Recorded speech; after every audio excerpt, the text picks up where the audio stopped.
ወይኔ ጉዴ ፈላ። ትናንትና ተለያየን ስሉ እኔ ከምር እውነት መስሎ ነበር፣ የተለያዩ መስሎ ነበር። አልተለያዩም። ዛሬ ደግሞ መጡ። ዛሬ ደግሞ ደመቁ ነች መግቢያ የሰራችው እያለቃቀሰች። ደመቁዬ ምን ነካሽ?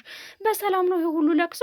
እንባ ካረዩ አለች እኮ ቤተሰብ። እውነት ለመናገር እንዴት ነው ነገሩ? ይዬ ሰላም ጤና ይስጥልኝ። ውድና የተከበራችሁ ቤተሰቦች ሁላችሁንም ሰላም ብያለሁ። በያላችሁበት ሰላማችሁ ይብዛ እያልኩኝ ዛሬ በአዲስ ቪዲዮ መጥቻለሁ። ለቻናሌ አዲስ ከሆናችሁ ላይክ እና ሰብስክራይብ ማድረጋችሁን አትርሱ እያልኩኝ ዛሬ እንግዲህ እዩ መታለች፣ ብሩኬም ሀይሚም መጥተዋል ማለት ነው። እንግዲህ እውነት ለመናገር ትናንትና ተለያይተናል በቃ ሁለታችሁንም አልፈልግም ሲል ብሩኬ እውነት ጨክኖ የተለያዩ መስሎ ነበረ። ለካስ አልተለያዩም። እኔ ሰርፕራይዝ ስጠብቅ እነሱ ሌላ ሆነው መጡ። ዛሬ ደግሞ እዩ አይኗን እየጠራረገች ጎርፍ እየወሰዳት በእንባ ነው የመጣችሁ ማለት ነው። እዩዬ በነገራችን ላይ አንድ ማወቅና ልነግርሽ የምፈልገው ነገር በግዴታ የሚሆን ነገር የለም። ማንንም አልቅሰሽ የራስሽ ልታረጊው የምትችው ነገር የለም። በለቅሶ በማስፈራራት ግዴታ ሳዝነሽ ምናምን የምታደርጊው ነገር በጭራሽ ሊሆን አይችልም። ፍቅር ግዴታ አይደለም ውዴታ ነው አይደል እንዴ? እውነቴን ነው የምላችሁ። ግን እኔ እውነት ለመናገር ሆዷን አይታችሁታል። ትናንትና ሌላ ነበር፣ ዛሬ ሌላ ነው። 3 ወር ቀረው ስትለን ደግሞ ዛሬው እያለችን ነው። ግን 2 ወር ነው የሚቀር 26 ሳምንት ስትል ነበር በባለፈው። እንደው እዳ ገባን እኮ እንደ እውነቴን ነው የምላችሁ። እዳ ግብትን ያለ። ለማንኛውም ከአንድ ሁለት ውኝ። አንቺም አታልቅሽ፣ አይዞሽ። እውነት ለመናገር ልጁ እንኳን ሌላ ቀርቶ የብሩኬ ቢሆን ራሱ ብሩኬ ካልወደደ እየነገረሽ ነው። ብሩኬ እኔ አልወድሽም፣ እኔ ለአንቺ ምንም አይነት ፍቅር የለኝም እያለሽ ነው። አንቺ ደግሞ በግድ ትወደኛለህ፣ በግድ ታፈቅረኛለህ እያልሽ ነው። ያ ደግሞ ሊሆን አይችልም። ፍቅር በውዴታ እንጂ በግዴታ የሚሆን ነገር አይደለም። በግዴታ አስገድደሽ ወስድሽ ምን ልታረጊው ነው? ምንም በይው እኮ። ቆይ እኔ ግን እውነት ለመናገር ብሩኬ ማለት ነው በጣም ጨዋ፣ በጣም አሳቢ፣ በጣም አስተዋይ ልጅ ነው እና እንዴት አድርጋ ነው ይሄን ስህተት ሊሰራ የቻለው? እውነት ፍፄ እንዳለው የሆነ አጠጥተሽ ሆኖ ወይስ መድኃኒት አቅመሰሽ ሆኖ እንደዚህ አይነት ስህተት ውስጥ ሊገባ የቻለው? እንደገና ደግሞ መጀመሪያ የሰጣኝ ተስፋ የት ሄደ ትላለች። አያችሁ ታይሚ ጋር ታቆራቁረው ማለት ነው። መጀመሪያ ተስፋ ሰጥተኸኛል፣ በቃ እኔ ያንተ እንደምሆን እያለችው ነው። እሱ ግን የምን ተስፋ መቼ ምን ቀን እያለ ነው። ስለ ልጁም ገና አላመነበትም። ይሄ በሆነበት ሰዓት አንቺ ደግሞ በግድ ከአንተ ጋር መሆን አለብኝ፣ አንተ የኔ መሆን አለብኝ እያልሽ እየተከተልሽ እየሄድሽ ነው። እሱም ደግሞ እንደማይወድሽ እየነገረሽ ነው። አንቺ ግን አልተረዳሽውም። ያንን ሲልሽ አንቺ አላመንሽም፣ ማመንም አልፈለግሽም። እንዴት ይሆናል ታዲያ? ሊሆን እኮ አይችልም። እውነቴን ነው የምላችሁ። እንዲህ ጭራሽ በግድ ኧረ ተይ ተይ። ለራስሽም ክብር ይኑርሽ፣ ለራስሽም ክብር ስጪ። እውነቴን ነው የምላችሁ። እንግዲህ ሀይሚም መታለች። ሀይሚም በድንገት ነው የመጣችሁ። ብሩኬ ደግሞ እንግዲህ እንዳያችሁት ሆቴል ቀይሯል። ምክንያቱም ሆቴል የቀየረው ደግሞ እስቲ ቆይ ባመልጣቸው ብሎ ነው ማለት ነው። ባመልጣቸው ሸሸግ ብዬ ራሴን ባስዳምጥ ብሎ ነው። እነሱ ግን ያው ሲስተማቲካል ስለሚጠቀሙ ስለሚያውቁት ያው እዩም ሄደች ሀይሚም ሄደች ማለት ነው። ለማንኛውም ብሩኬ እውነት ለመናገር በጣም አጣብቂኝ ውስጥ ነው የገባው። ብሩኬ ለምን አጣብቂኝ ውስጥ ገባ ካላችሁኝ በሚወደው ሰው አንደኛ እዚህ ጋር የሚወዳትን ሀይሚ ነው። ለሀይሚ በጣም ልዩ ቦታ፣ ልዩ ፍቅር ያለው፣ ልዩ ክብር ያለው ልጅ ነው ብሩኬ ማለት ነው። አስቡት። እዛ ጋር ደግሞ እዩ አለች። እዩም ደግሞ ሴት ናት። ብሩኬ ደግሞ ለሴት ልጅ ያለው ልብ ታውቃላችሁ። እና ብሩኬም ያሳዝናል። በመሀል ቤት አጣብቂኝ ውስጥ ገባ። የሚረዳውም አላገኝም።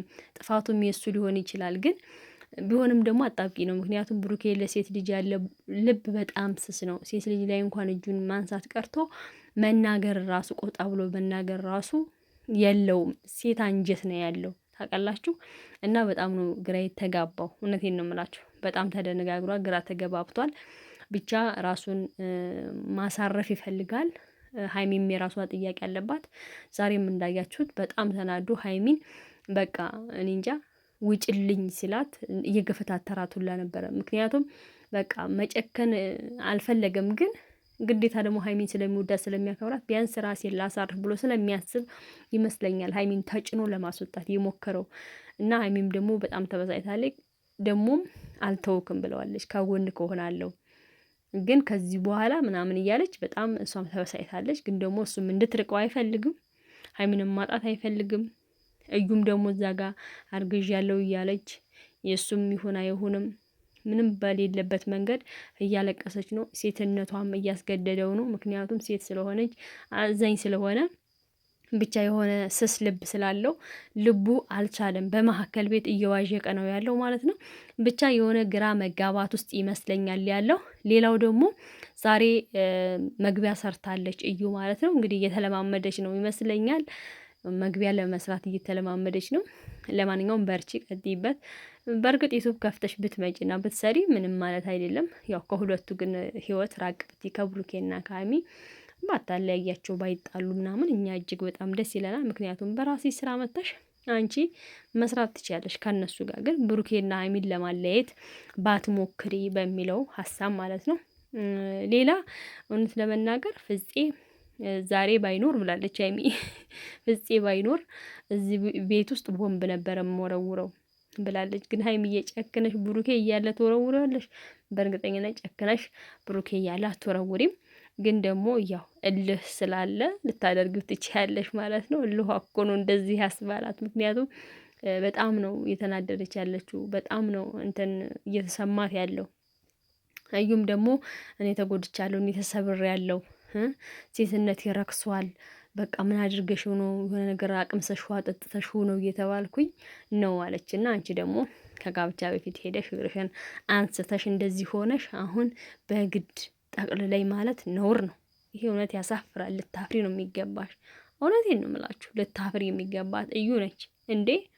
ምን ነው እስከዚህ ድረስ ማለት ነው። ሆሆይ ለማንኛውም እውነት ለመናገር እውነት ስነግራችሁ ማለት ነው፣ እውነቴን ነው የምላችሁ። አሁን ገና ነው መጪው ገና ነው። ገና ደግሞ ታውቃላችሁ የስጦታ የሰርፕራይዝ ጊዜ ነው እና ብሩኬ ደግሞ በባለፈው ሲናገር ሀይሚን ጠብቂ፣ በጣም ደስ የሚል ሰርፕራይዝ አለሽ፣ ብቻ በቃ ምንም ይሁን ምን በጣም ደስ የሚል ሰርፕራይዝ አለሽ ብሏት ነበር። እና ያ ሰርፕራይዝ ደግሞ አሁን ወደፊት የምትሰሙት የምታዩትና ከ3 ቀን ከ4 ቀን በኋላ ሰርፕራይዝ አለ። ሀይሚም ደግሞ ያንን ሰርፕራይዙን ለመካፈል አብራ ከብሩኬ ጎን መሆን እንዳለባት እያሳየች ነው። በእርግጥ ብዙ እንትን ቢሉም ቢፈታተኗትም ብሩኬም ደግሞ ቢፈታተነው የሆነ ነገሮች ላይ ግን ደግሞ እስካሁን አራቀችም፣ ከስሩ ነች ማለት ነው። ለዛ ለሰርፕራይዙ እኛም እየጠበቅን ነው። እናንተ አብዛኞቻችሁም እንደምትጠብቁ ተስፋ አደርጋለሁኝ። ዛሬና ነገ እንደውም አይመጡም ሰርፕራይዙን ያበስሩናል እያልን ነበረ። ግን ያው አመት ባሉ ጸጋ ይበል ከገና ጋር በዛው እንደ ጊፍት ይቆጠራል በሚለው ሰርፕራይዝ ማለት ነው እየጠበቅን ነው። ለማንኛውም ግን ኦዲየንሶችም አትጣሉ። የእነሱ ኦዲየንሶች እጅግ በጣም እየተጣሉ ነው። ኦዲየንሶቻችሁንም ተመልከቱ። በእናንተ ምክንያት መጣላት የለባቸውም እላለሁኝ።